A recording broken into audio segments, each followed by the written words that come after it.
سورہ آل عمران آیت نمبر 151۔ آپ حضرات کے پاس پیج نمبر ہے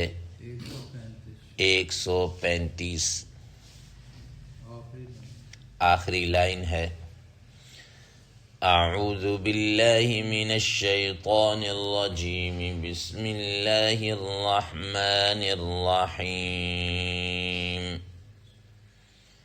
سنلقي في قلوب الذين كفروا الرعب بما أشركوا بالله ما لم ينزل به سلطانا ومأواهم النار وبئس مثوى الظالمين۔ صدق اللہ العظیم۔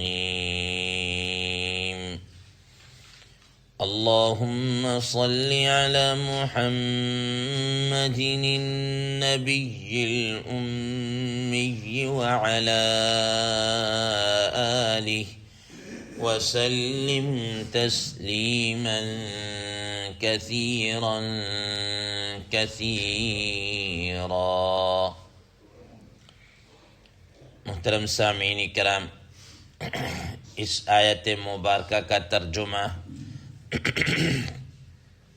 اللہ تبارک و تعالی ارشاد فرماتے ہیں،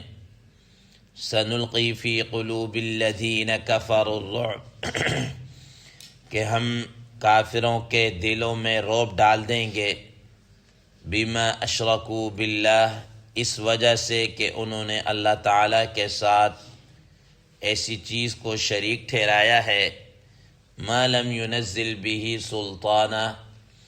کہ اس چیز کے متعلق اللہ تعالیٰ نے کوئی دلیل نہیں اتاری، ومأواہم النار، اور ان کا ٹھکانہ جہنم ہے، وبئس مثوى الظالمین، اور وہ بہت برا ٹھکانہ ہے ظالموں کا۔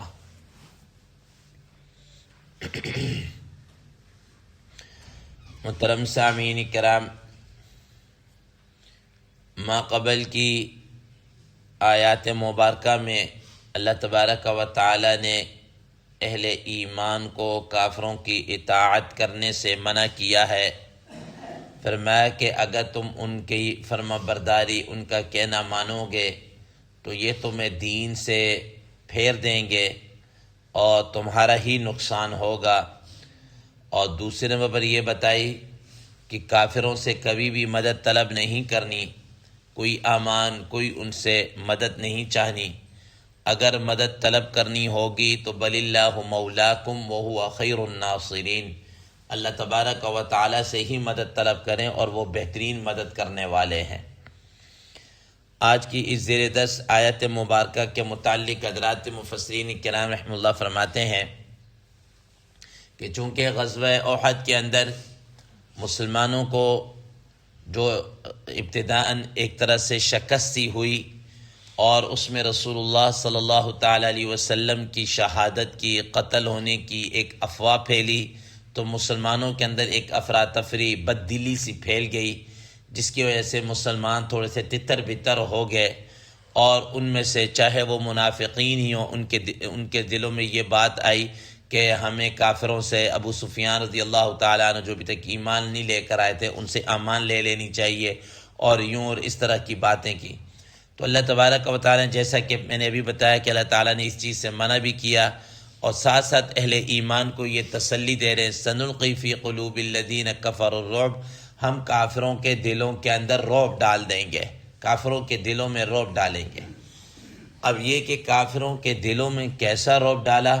اس کے متعلق حضرات مفسرین کرام رحمہ اللہ فرماتے ہیں کہ جس وقت مسلمان شکست سے دوچار ہو رہے تھے اور افراتفری سی پھیل گئی اور تتر بتر سے ہو گئے، تو اس وقت ظاہر مسلمانوں کے کئی افراد شہید ہوئے، کئی زخمی پڑے ہوئے ہیں، تو اس وقت کافروں کے دلوں میں یہ بات آئی کہ وہ بھی حملہ کر کے اور مسلمانوں کو کرنے، یعنی کہ جو کئی شہید ہوئے ہیں، حملہ کرنے کے بعد وہ نکل گئے، آگے کو بھاگ گئے، مکہ مکرمہ کی طرف واپس چل پڑے۔ اب یہ لوگ جب کافی آگے چلے گئے تو ان کے دلوں کے اندر یہ خیال آیا، حضرت ابو سفیان رضی اللہ تعالیٰ عنہ جو ابھی تک ایمان نہیں لائے تھے، ان کے دل میں یہ خیال آیا کہ یار ہم نے ان کو ایسے ہی چھوڑ دیا ہے، حالانکہ وہ زخمی بھی ہو چکے ہیں اور ان کی اب کمر بھی ٹوٹ چکی تھی، تو ہمیں تو ان کا صفایا کر کے آنا چاہیے تھا تاکہ بالکل ہی ان کا کیا ہو جاتا، صفایا ہو جاتا۔ یہ انہوں نے کہا کہ یار ہم سے بڑی کیا ہو گئی، غلطی ہو گئی ہے، ہمیں تو ان کا مکمل طور پر صفایا کر کے آنا چاہیے تھا۔ تو یہ سوچ کر انہوں نے کہا کہ چلو واپس چلتے ہیں، جا کر ہم ان کے ساتھ دوبارہ دو ہاتھ کریں اور لگے ہاتھوں ان کا خاتمہ کر دیں۔ یہ انہوں نے یہ ان کے دل میں یہ خیال آیا اور یہ سوچا، اور اس طریقے سے تو روایات میں آتا ہے کہ جب وہ واپس پلٹنے کا سوچنے لگے تو اس وقت اللہ تبارک و تعالیٰ نے ان کے دلوں میں ایسا رعب ڈالا تو انہوں نے واپس نہیں ہوئے، وہ واپس نہیں ہوئے کہ یار ایسا نہ ہو، مثال یہی خیال آیا ہوگا کہ ایسا نہ ہو کہ جائیں تو 5 سے ہی دوبارہ پلٹ جائے، یہ ہو جائے اور وہ ہو جائے، بہرحال پھر وہ کیا ہے، دشمن بھاگ گئے۔ لیکن چلتے چلتے انہوں نے کیا کیا کہ وہاں پر ایک دیہاتی، کوئی ایک بدو ہوگا جو بکریاں چرا رہا ہے یا جنگل کے اندر رہنے والا، اس کو کچھ پیسے، کچھ مال و دولت اور کچھ اس طرح دیا اور اس کو کہا کہ جاؤ تم یہ پیسے شیسے لے لو اور مدینہ منورہ کے اندر چلے جاؤ اور وہاں پر جا کر یہ مشہور کر دو کہ وہ لشکر آ رہا ہے اور بڑی تیاری کے ساتھ اور اس قسم کی، جیسا کہ آگے چل کر انشاءاللہ عزیز اس کے متعلق بھی تذکرہ آئے گا۔ تو بہرحال کیا کہتے ہیں، اپنا اس کو دے دلا کر پھر وہ چلے گئے۔ ادھر تو یہ کافروں کے دلوں کے اندر یہ بات آئی، اللہ تعالیٰ نے ان کو واپس نہیں آنے دیا، ان کے دلوں میں یہ خیال آیا اور وہ وہیں سے آگے کو نکل گئے، واپس نہیں آئے۔ ادھر نبی کریم صلی اللہ تعالیٰ علیہ وسلم نے حضرات صحابہ کرام رضوان اللہ تعالیٰ علیہ مجمعین کے ساتھ، باوجود ہے کہ حضرات صحابہ کرام رضوان اللہ تعالیٰ علیہ مجمعین زخمی ہیں، زخموں سے چور ہیں اور سب کچھ ہے، لیکن نبی صلی اللہ علیہ وسلم کے ساتھ دوبارہ انہوں نے کفار کا پیچھا کیا، کوئی تقریباً 8 میل تک کیا کیا ہے، حمراء الاسد ایک نام کی جگہ ہے، وہاں تک تقریباً 8 میل تک کیا کیا، ان کا تعاقب کیا، ان کا پیچھا کیا، لیکن دشمن کیا ہے، وہ بھاگ گیا اور وہ نہیں آیا۔ تو اللہ تبارک و تعالی نے اس کے متعلق فرمایا سنلقی فی قلوب الذین کفروا الرعب، کہ ہم ان کافروں کے دلوں کے اندر کیا ہے، یہ رعب ڈالیں گے۔ اب اللہ تبارک و تعالی نے اس رعب ڈالنے کا جو سبب بیان کیا وہ کیا فرمایا، بما اشرکوا باللہ، بما اشرکوا باللہ، کہ انہوں نے اللہ تبارک و تعالی کے ساتھ کیا ہے، شریک ٹھہرایا ہے۔ گویا کہ اللہ تبارک و تعالی کے ساتھ شریک ٹھہرایا، مطلب وہ مشرک تھے، وہ کافر تھے۔ حضرات مفسرین کرام رحم اللہ فرماتے ہیں کہ یہ اللہ تبارک و تعالی کی ایک اپنی ہی قدرت ہے کہ جو لوگ اللہ تبارک و تعالی سے کے علاوہ کسی اور کو مانتے ہیں، وہ کافر ہوں، مشرک ہوں، بھلا کوئی سے بھی ہوں، ان کے اندر وہ جرت، وہ بہادری، وہ شجاعت نہیں ہوتی جو اللہ تبارک و تعالی نے ایک موحد اور مسلمان کے دل کے اندر کیا ہے، اللہ تبارک و تعالی نے رکھی ہے، یہ کافروں کے اندر نہیں ہے۔ روایات میں آتا ہے کہ جس وقت مسلمانوں نے یہ فارس کے اندر ایران، اس موجودہ ایران یا اس وقت جو ایران تھا اس فارس کہا جاتا ہے، اس پر جب اٹیک کیا تو آپ حضرات نے پڑھ رکھا ہے کہ جیسے جنگ قادسیہ ہو اور یہ ہو، مسلمانوں کی تعداد کتنی تھی اور اس کے مد مقابل کافروں کی تعداد لاکھوں کے اندر تھی، یعنی سینکڑوں میں نہیں، ہزاروں میں نہیں، لاکھوں کی تعداد کے اندر مسلمانوں کے مقابلے میں وہ آتے تھے، لیکن وہ لشکروں کے لشکر کی شکل میں آتے تھے اور ایسے ہی مسلمان ان کو گاجر مولی کی طرح کاٹ کر رکھ دیتے تھے اور وہ ایسے تتر بتر ہو جاتے، جیسے پتنگے نہیں ہوتے اس طریقے سے، ٹھیک ہے نا۔ تو مسلمان ان کی صفوں کو چیرتے ہوئے چلے جاتے تھے، ٹھیک ہے۔ یہ کیا ہے، اللہ تبارک و تعالی نے ان کے دلوں کے اندر کیا ہے وہ ڈال۔ اسی وجہ سے آپ حضرات نے وہ بڑا مشہور ایک واقعہ پڑھا ہوگا کہ انہوں نے کہا کہ دیو آمد کہ دیو آگے بڑے بڑے، اور اس طریقے سے یہ اللہ تبارک و تعالی نے ان کافروں کے دلوں کے اندر کیا ہے، یہ رعب ڈالا ہوا تھا۔ اور یہ اب سے یہ کوئی اس وقت کی بات نہیں، تب سے لے کر آج تک بھی آپ یہ دیکھ لیجیے، آج بھی آپ دیکھ لیجیے کہ مثال کے طور پر مسلمانوں کی تعداد کتنی ہے اور کافروں کی تعداد آپ کے پڑوسی ملک جو ہے ہندوستان کے اندر ان کی تعداد کتنی ہے؟ مسلمان کم تعداد ہونے کے باوجود ان پر کیا ہے اکثر و بیشتر غالب آ جاتے ہیں، اور جہاد کا جذبہ اور یہ سب کچھ ہے، ٹھیک ہے نا۔ ان کے ہاں کیا لڑائی وہ صرف ایک فارمیلٹی کے طور پر ہے، وہ جی چراتے ہیں لڑنے سے، اور فرنٹ لائن پہ آنے سے وہ جی چراتے ہیں۔ کیوں کہ کئی دفعہ ان کے انٹرویو سامنے آتے ہیں کہ بھائی یہ ہمارے پیچھے بچے ہیں، ہمارے بیوی ہے، ہمارے یہ، ان کا کیا بنے گا، یہ کیا ہوگا اس سے۔ جبکہ ایک مسلمان جو ہوتا ہے نا، وہ یہ اپنی جان کی بازی لگا لیتا کہ میں اگر کام آ گیا تو میں شہید، اور شہادت کی وجہ سے مجھے جو مرتبے ملیں گے میرے اہل و عیال کو بھی ملیں گے۔ اب باقی ان کا پیچھے کیا ہوگا، وہ کہتے ہیں اللہ تبارک و تعالی ہی ان کا کیا ہے مالک اسباب۔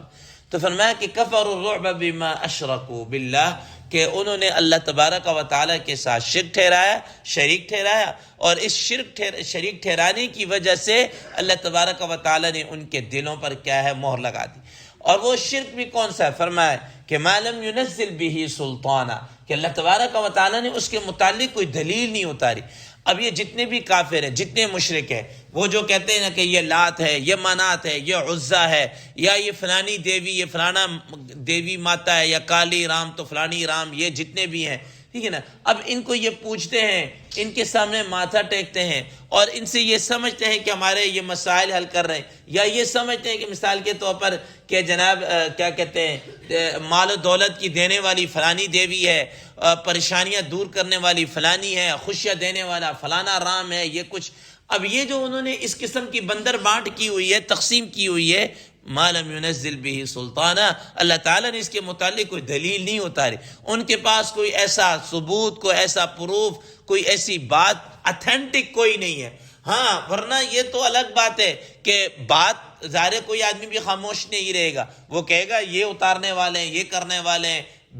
ڈھکوسلے قسم کی کوئی دلیل، ڈھکوسلے قسم کی کوئی بات وہ تو کر سکتا ہے، لیکن کوئی اتھینٹک اور ایسی کوئی دلیل اور برہان ان کے پاس نہیں ہے۔ ما لم ينزل به سلطانہ، ان کے پاس کوئی ایسی دلیل نہیں ہے جو یہ پوچھ رہے ہیں یا یہ کر رہے ہیں۔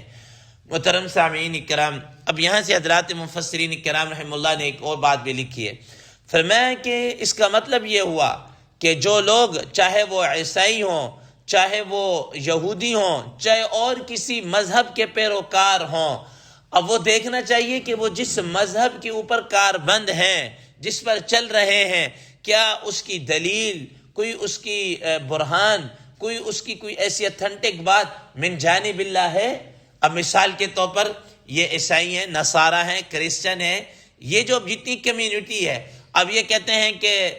حضرت عیسیٰ علیہ السلام اللہ تعالیٰ کے بیٹے تھے، کیا ان کے پاس کوئی دلیل ہے؟ یا جناب اللہ کیا انہوں نے کوئی ایسی بات کہی ہے کہ ہاں جی مجھے کیا کہتے ہیں ان یہودیوں نے سولی پہ لٹکا دیا، اور سولی پہ لٹکانے کی وجہ سے اب میں ساروں کی طرف سے فرض کفایہ کیا ہے ادا کر کے چلا گیا ہوں، لہذا اب اس کے بعد تم جو مزید گناہ کرتے چلے جاؤ، میں تمہارا کفارہ کیا ہے سولی پہ چڑھ کے ادا کر گیا ہوں۔ کوئی ایسی بات ہے؟ ما لم ينزل۔ تو ایسے ڈھکوسلے کرنا یہ سارے کے سارے کیا ہے، یہ غلط ہے۔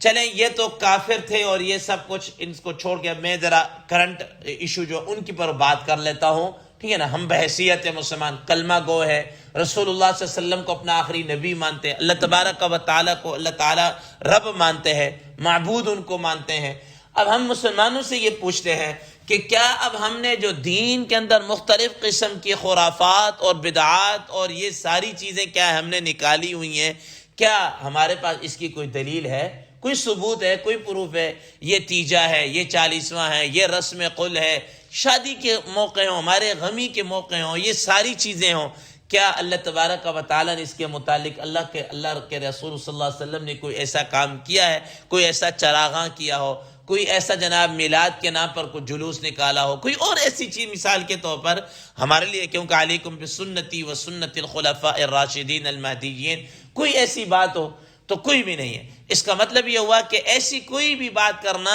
جو شریعت نے نہیں اتاری، وہ اپنی طرف سے وہ شریعت نہیں ہے، وہ دین نہیں ہے، وہ ہمارا کوئی اپنا ذاتی مسئلہ ہو سکتا ہے، دین نہیں ہے، وہ دین نہیں ہے۔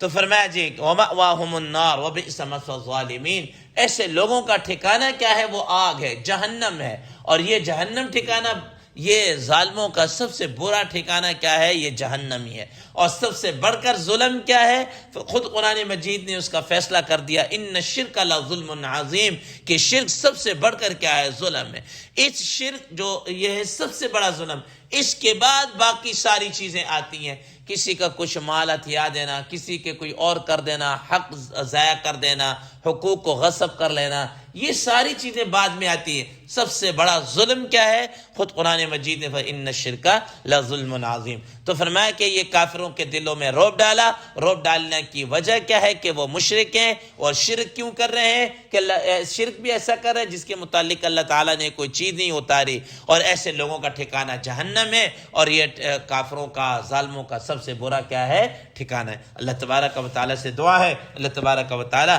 ہمیں ان چیزوں پر عمل کرنے کی توفیق عطا فرمائے۔ وآخر دعوانا ان الحمد للہ رب العالمین۔